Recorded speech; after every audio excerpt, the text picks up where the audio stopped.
Okay everyone, first test run. Got full of water, a bit of gravel in it.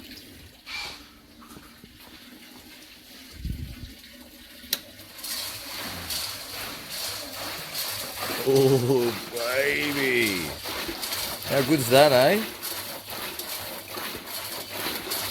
We are pulsating. Beautiful.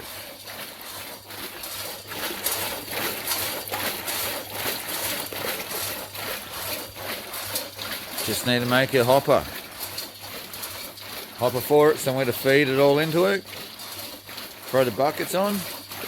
Nice.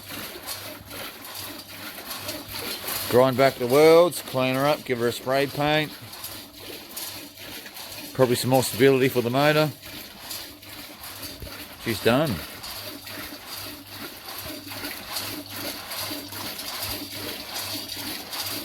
One pulsator in the making. Sapphire jig pulsator.